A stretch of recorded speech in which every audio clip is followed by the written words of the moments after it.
Hello friends, this is mom with மகள்கள் life style வீடியோவில் உங்களுக்கு ரொம்ப யூஸ்ஃபுல்லாக இருக்கிற மாதிரி 3 விஷயங்களை கொண்டு வந்திருக்கிறேன். இது கண்டிப்பாக உங்களுக்கு பயனுள்ளதாக இருக்கும். ஸோ வீடியோவை ஸ்கிப் பண்ணாமல் பாருங்கள்.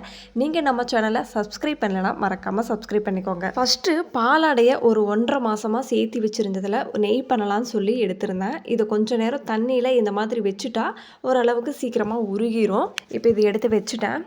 அடுத்ததாக இந்த ரோஸ்மேரி, இது வந்து உங்களுக்கு ஃப்ரெஷ்ஷாகவும் கிடைக்கும், ட்ரையாகவும் கிடைக்கும். நான் வாங்கியிருந்தது வந்து பார்த்தீங்கன்னா ட்ரையாக வந்து வாங்கியிருந்தேன். இது எதுக்காகன்னு பார்த்தீங்கன்னா, இந்த வின்டர் சீசனுக்கு நம்ம தலை வந்து பொடுகே இல்லைனாலும் ஒரு மாதிரி இச்சிங்காக இருக்கிற மாதிரி இருக்கும். அது மட்டும் இல்லாமல் ஹேர் ரொம்ப ட்ரையாகவும் ஆன மாதிரி ஆயிடுது.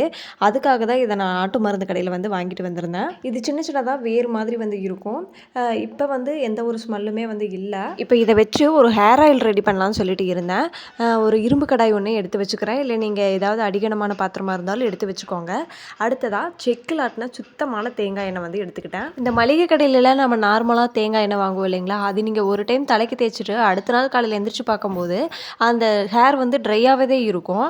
ஒரு மாதிரி பசலையாகவே வந்து இருக்காது. ஏன்னா அந்த மாதிரி தேங்காய் எண்ணெயில் பெட்ரோலியம் வந்து யூஸ் பண்ணுறாங்கன்னு சொல்கிறாங்க. இப்போ தேங்காய் விற்கிற விலைக்கு தேங்காய் எண்ணெய் வந்து கம்மி ரேட்டுக்கு வந்து நம்ம கிடைக்குதுன்னா அதில் பெட்ரோலியம் வந்து கண்டிப்பாக யூஸ் பண்ணுவாங்க அப்படிங்கிறாங்க. அதனால் வந்து செக்கில் ஆட்டின தேங்காய் எண்ணெய் தான் ரொம்பவே நல்லது. அதனால் நான் இதை வாங்கிட்டேன். இப்போ இந்த ரோஸ்மேரியை தேங்காய் எண்ணெயில் கொட்டிட்டு நல்லா கொதிக்க விட்டுக்கோங்க. அதனோட நுரை வந்து அடங்கணும். அது வரைக்கும் வந்து கொதிக்க விட்டுக்கலாம். இது செக்கெண்ணெய் அப்படிங்கிறதுனால நல்லா பொங்கி வரும். அப்போ தான் உங்களுக்கு சுத்தமான தேங்காய் எண்ணெய்ன்னு சொல்லி தெரிஞ்சுக்கலாம். கரண்டியை வச்சு நல்லா கலரி விட்டுக்கோங்க பொங்கி வரும்போது. இப்போ நுரையெல்லாம் நல்லாவே அடங்கிருச்சுங்க. இப்போ ஸ்டவ் வந்து ஆஃப் பண்ணிடலாம். ஸ்டவ் ஆஃப் பண்ணிவிட்டு லாஸ்ட்டாக 1.5 ஸ்பூன் வெந்தயம் வந்து சேர்த்துக்கிறேன். அந்த ஹீட்லேயே அந்த வெந்தயம் நல்லா பொரிஞ்சு வந்துடும். இப்போ இது நல்லா ஆற விட்டுட்டு நான் அப்புறமா ஸ்டோர் பண்ணி வச்சுக்க போகிறேன். அந்த கேப்பில் நெய் வந்து காய்ச்சலான்னு சொல்லிட்டு வந்தாச்சு. என்னடா எடுத்த உடனேவே பாலாடை எடுத்துட்டு கடாயில் கொட்டுறாளே அப்படின்னு சொல்லிட்டு பார்ப்பீங்க.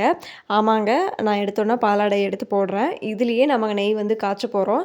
உங்களுக்கு வெண்ணெய் வந்து வேணும் அப்படின்னா நீங்கள் எப்பவும் போல் நார்மலாக அதை மிக்சியில் போட்டு அரைச்சி அதுக்கப்புறமா நீங்கள் வெண்ணெய் எடுப்பீங்க.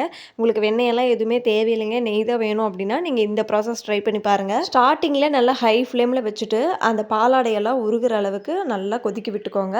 நிறைய பேர் இந்த மெத்தட் வந்து ஃபாலோ பண்ணலாம். பட் தெரியாதவங்களுக்காக இதை நான் ஷேர் பண்ணிக்கிறேன். பட் ரொம்பவே யூஸ்ஃபுல்லாக இருக்குங்க. எப்போவுமே வெண்ணெய் எடுத்து நெய் காய்ச்சும் போது நமக்கு நிறைய பாத்திரம் வந்து செலவாகும், வேலையும் வந்து அதிகமாக இருக்கும். நீங்கள் இந்த நெய் வந்து இந்த மாதிரி மெத்தடில் நீங்கள் காய்ச்சினீங்க அப்படின்னா அந்த கேப்பில் நீங்கள் வேறு ஏதாவது வேலை கூட செய்யலாம். இப்போ இந்த பாலாடை நல்லாவே வந்து உருகிருச்சு. இப்போ இது நல்லா வெண்ணெயாக மாறி உங்களுக்கு அப்படியே நெய்யாக கன்வெர்ட் ஆகும். இந்த பாலாடை நல்லா உருகினதும் அடுப்பு மீடியம் ஃப்ளேமில் வச்சுக்கோங்க. அப்போ தான் உங்களுக்கு அடிப்பிடிக்காமல் இருக்கும். கொஞ்சம் நேரத்துக்கு ஒரு தடவை கலரி விட்டாலே போதும். இப்போ நல்லா நெய் வந்து திரண்டு வந்துருச்சுங்க. இன்னும் கொஞ்சம் நேரம் வந்து ஆகணும். நெய் நல்லா ரெடி ஆனதும் மேலே இந்த மாதிரி நுரைச்சி வரும். இந்த ஸ்டேஜில் நம்ம ஸ்டவ் ஆஃப் பண்ணிக்கலாம். இதுதான் கரெக்டான ஸ்டேஜ். ஸ்டவ் ஆஃப் பண்ணிவிட்டு ஒரு 3 கருவேப்பிலை மட்டும் சேர்த்துக்கிறேன். ஏன்னா நமக்கு நெய் வந்து நல்ல மணமாக வந்து இருக்கும். இப்போது நமக்கு 2 வேலையுமே வந்து முடிஞ்சிருச்சு. இப்போ இது 2 நல்லா ஆறினதுமே நம்ம எடுத்து ஸ்டோர் பண்ணி வச்சுக்கலாம். நீங்கள் நெய் வந்து ரொம்ப நேரம் ஆற விட்டுறக்கூடாதுங்க. கொஞ்சம் வார்மாக இருக்கும் போதே எடுத்து ஸ்டோர் பண்ணி வச்சுக்கோங்க. ஏன்னா அந்த சக்கையில் அந்த நெய் அப்படியே ஸ்டோர் ஆகிக்கும். அதனால் கொஞ்சம் வார்மாக இருக்கும் போதே நீங்கள் எடுத்து ஸ்டோர் பண்ணிங்கன்னா நெய் எல்லாமே அந்த சக்கையிலிருந்து எல்லாமே வெளியே வந்துடும். நல்லா அழுத்தி விட்டுக்கோங்க. இப்போ இந்த சக்கை மாதிரி இருக்குது பார்த்தீங்களா, நமக்கு இவ்வளோ வந்து வந்திருக்கு. இதை நம்ம வேஸ்ட் பண்ணாமல் வேற ஒன்று பண்ண போகிறோம். இப்போ நெய் வந்து சூப்பராக ரெடி ஆயிருச்சு. இப்போ இதை வேற ஒரு பாத்திரத்துக்கு மாற்றிட்டு இது கூட கொஞ்சமாக ராகி மாவு வந்து சேர்த்துக்கிறேன். அடுத்ததாக நீங்கள் நாட்டு சக்கரை வந்து ஆட் பண்ணிக்கோங்க. இன்னும் நல்லா டேஸ்ட்டாக இருக்கும். என்கிட்ட இந்த டைமில் இல்லை, அதனால் நான் ஒயிட் சுகர் வந்து சேர்த்துக்கிறேன். இப்போ இதை நல்லா மிக்ஸ் பண்ணிக்கிட்டு சின்ன சின்ன உருண்டைகளாக எடுத்து சாப்பிட்டுக்கலாம். நமக்கு அந்த சக்கை வந்து வேஸ்ட் ஆகாது, அதில் இருக்கிற நெய்யும் வந்து வேஸ்ட் ஆகாது. நமக்கு கொஞ்சம் ஹெல்த்தியான ஸ்நாக்ஸ் ரெசிபி ரெடி ஆயிரும். இந்த வேலையெல்லாம் முடிக்கவே எனக்கு ஒரு 3 மேலே ஆயிடுச்சு. அதுக்கப்புறமா ஸ்நாக்ஸ் ரெசிபி வந்து குழந்தை வந்தோடனே கேட்பா அப்படின்னு சொல்லிட்டு தயிர் வந்து ரொம்ப மீதியாக இருந்தது. இதை வச்சு ஏதாவது ரெசிபி பண்ணலான்னு சொல்லிட்டு யோசிச்சுட்டு இருந்தேன். அப்புறம் ஒரு ரெசிபி வந்து ட்ரை பண்ணி பார்த்துருந்தேன். ரொம்ப சூப்பராக இருந்தது. நீங்களும் வந்து ட்ரை பண்ணி பாருங்கள். இந்த மாதிரி அடியில் ஒரு பாத்திரத்தை ஒன்று வச்சுட்டு மேலே ஃபில்டர் ஒன்று வச்சுக்கோங்க. அதுக்கு மேலே ஒரு காட்டன் கிளாத் வச்சுட்டு இந்த தயிரை நான் அதுக்குள்ளே வந்து கொட்டிடுறேன். இப்போது இதை நல்லா வந்து முடிச்சு போட்டுக்கலாம். முடிச்சு போட்டுட்டு இதுக்கு மேலே நம்ம இடிக்கல் வந்து இருக்குது பார்த்தீங்களா, அதை வச்சுட்டோம் அப்படின்னா அந்த தயிரில் இருக்கிற தண்ணி எல்லாமே வந்து நமக்கு வெளியே வந்துடும். இது ஒரு 1/2 மணி நேரம் போல் நான் அப்படியே வந்து வச்சுருந்தேன். அதில் இருக்கிற தண்ணி எல்லாமே வந்து வெளியில் வந்துருச்சு. இடையில கொஞ்சம் ஓப்பன் பண்ணி பார்த்துக்கோங்க, தண்ணி எல்லாமே வெளியில் வந்துருச்சா அப்படின்னு சொல்லிட்டு. உங்களுக்கு கிளாத் வந்து எப்படியோ அதுக்கு தகுந்த மாதிரி தான் அந்த தண்ணி வந்து வெளியில் வரும். நான் ஒரு 2 வாட்டி ஓப்பன் பண்ணி பார்த்தேன். அதுக்கப்புறமா நல்லா மறுபடியும் கட்டி அதுக்கப்புறமா அந்த கல் எடுத்து வச்சதுக்கப்புறமா நல்லா வந்து தண்ணி எல்லாம் வெளியே போயிருச்சு. இப்போ அவ்வளோதான், ஒரு 1/2 மணி நேரத்துக்கு அப்புறமா நான் எடுத்து பார்த்தேன். நல்லா தண்ணி எல்லாம் ஃபில்டர் ஆயிருச்சு. இப்போது அதுக்குள்ளே ஒரு மாவு மாதிரி வந்து இருக்கும். இப்போ இதை ஓப்பன் பண்ணி காட்டுறேன் பாருங்கள். இதைத்தான் ஹங்கர்ட் அப்படின்னு சொல்கிறாங்க. இதில் ப்ரோட்டீன் வந்து நிறைய இருக்குது அப்படின்னு சொல்கிறாங்க, ரொம்ப சத்தும் கூட. இப்போ இதை வச்சு தான் ஒரு ரெசிபி ட்ரை பண்ண போகிறோம். இதை ஒரு ஸ்பூன் வச்சு நல்லா வந்து கலந்து விட்டுக்கோங்க. நல்லா மெல்ட் ஆகும், அது வரைக்கும் நல்லா கலந்து விட்டுக்கோங்க.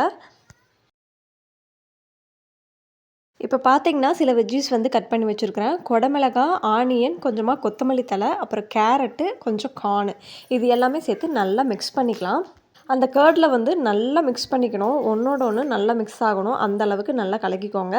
இது கூட நீங்கள் கார்லிக், அப்புறம் சில்லி ஃப்ளேக்ஸு இதெல்லாம் கூட ஆட் பண்ணிக்கலாம். என்கிட்ட வந்து இந்த ஆரிகானோ பவுடர் வந்து இருந்தது. இதில் எல்லாமே வந்து மிக்ஸ் ஆகிருக்கும். கார்லிக்கு, சில்லி, அப்புறம் ஆரிகானோ இது எல்லாமே வந்து மிக்ஸ் ஆகிருக்கும்.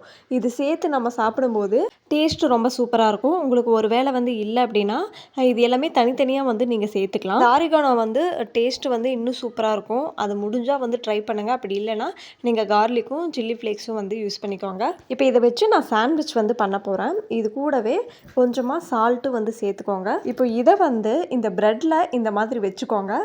ஃபுல்லாக இந்த மாதிரி வச்சுட்டு இதுக்கு மேலே இன்னொரு ப்ரெட்டும் வச்சுக்கோங்க.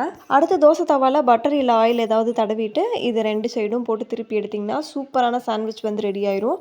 டேஸ்ட்டு நம்ம கடையில் சாப்பிட்ற மாதிரியே வந்து இருக்கும். சீஸ் கூட நமக்கு தேவை கிடையாது. இதை வச்சு செம்ம ஹெல்த்தியான ஒரு ஸ்நாக்ஸ் ரெசிபி ரெடி ஆயிரும். உங்கள் வீட்டில் தயிர் வந்து வேஸ்ட் ஆயிருச்சு அப்படின்னா இந்த மாதிரி ஸ்நாக்ஸ் ரெசிபி கண்டிப்பாக ட்ரை பண்ணி பாருங்கள். இந்த வீடியோவில் பார்த்த எல்லாமே உங்களுக்கு கண்டிப்பாக யூஸ்ஃபுல்லாக இருக்கும் அப்படின்னு நம்புகிறேன். வீடியோ பிடிச்சிருந்தா மறக்காமல் லைக் பண்ணிவிட்டு கீழே கமெண்ட் பண்ண மறக்காதீங்க. அண்ட் சப்ஸ்கிரைப் பண்ணவும் மறக்காதீங்க. ஃப்ரெண்ட்ஸ் அண்ட் ஃபேமிலிக்கும் ஷேர் பண்ணிக்கோங்க. தேங்க்ஸ் ஃபார் வாட்சிங்.